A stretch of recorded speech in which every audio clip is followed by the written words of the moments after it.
here's my audience. This is our presentation. So I'm going to be teaching you guys about the exposure triangle. So the exposure triangle is really a simple thing, but it can help you guys out a lot. So one of the first topics I want to focus on is our aperture. So aperture can do a lot of things, right? It helps you focus on the depth of field of your image. So lower or higher aperture will give you different effects on your image. So if you guys want something with more depth, most people see that as like something like nicer looking, correct? So if you want to take a picture, for example, the tree behind us, and you want just a specific leaf, and you want that leaf to be very detailed and have a lot of depth of field and shadow to it, it's good to always have a higher aperture on that item. The aperture could also be mixed with the shutter speed.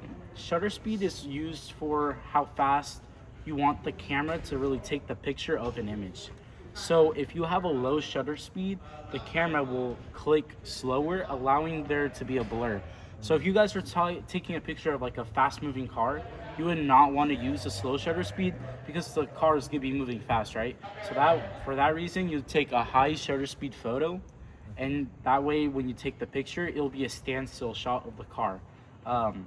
But maybe you want the effect of the car moving fast with a slight blur, then that way you would use a slower shutter speed. It'll give it like a more of effect of the car with a blur, and like, you know, if you've ever taken a picture of something moving fast, it has a more blurred effect to it.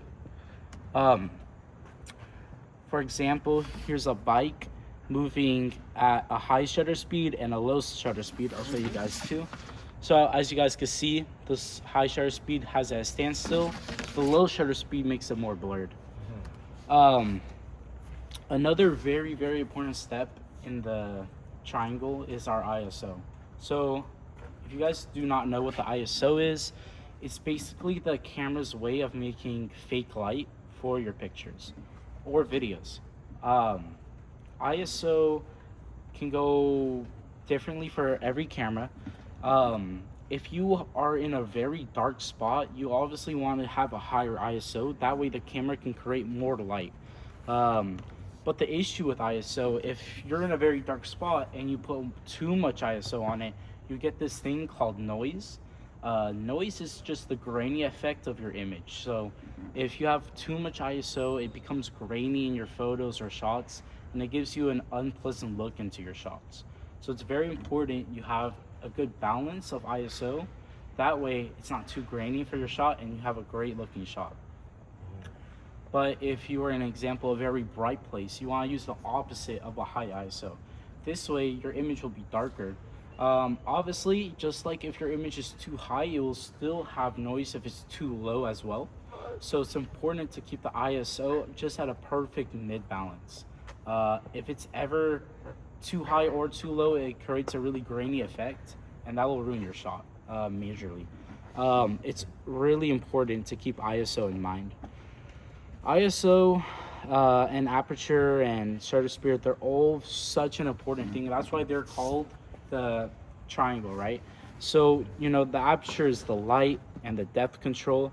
This will give your image so much meaning, and that's something you want when you're taking a video or a picture. It's a form of art, and art has meaning to it.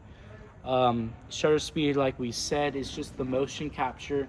You want to make sure you capture the detail how you want it. You don't want someone to perceive your image as something differently if you want them to see it in a specific way, right? Other than that, the triangle is very simple.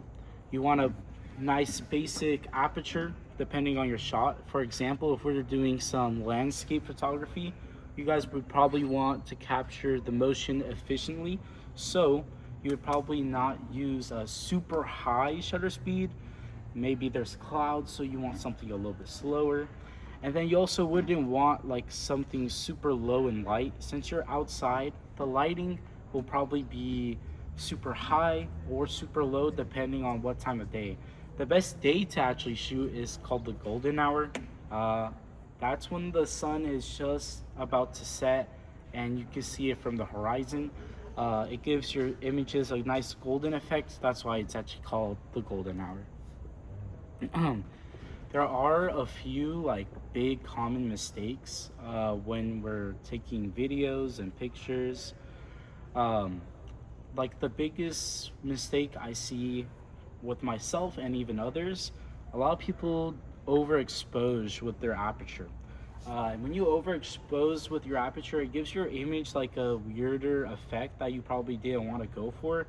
It makes your image really dark because when you're hiring your aperture, you're essentially making everything around it darker to give it a bigger shadow and making the image itself look more detailed. But some people go overdo on that, and then it makes the picture not as good as you want it to.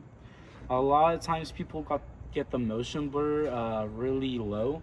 Um, if you're still learning how to use a camera, I recommend just use a high shutter speed most times because it's better to have a standstill image than something that's really blurry. People think like just because it's just somebody running, you don't need something super high, but surprisingly, you do need something higher. And then I see a lot of sports photographers like always mess up, and they get pictures of people really like blurred out, or it'll be a picture of someone catching a ball and it won't look very nice. Um, and then another major mistake is obviously the ISO noise. People think just because they're in a dark room, they have to turn it up to the maximum. And that's not the case. If you turn up your ISO to the max, it definitely will create ISO noise, which is the graining effect that we spoke about. If you really need lighting, it's way better for your shot if you get some stage lights, outside light, or some other form of light. But the digital light will ruin your shots for sure. Um, but when you do have a mix of all three, it really becomes a perfect balance of what you guys can create with your camera. Um, like just the simple, just those three main points can create a basic image to a very meaningful image. It could just be a simple picture of the horizon. It could be a picture of an apple. It could be a picture of your friend. But now, whenever you go to take a picture, you can always make sure you know what the right angle is and what is needed for the scenario. Um, and that's basically my presentation for it.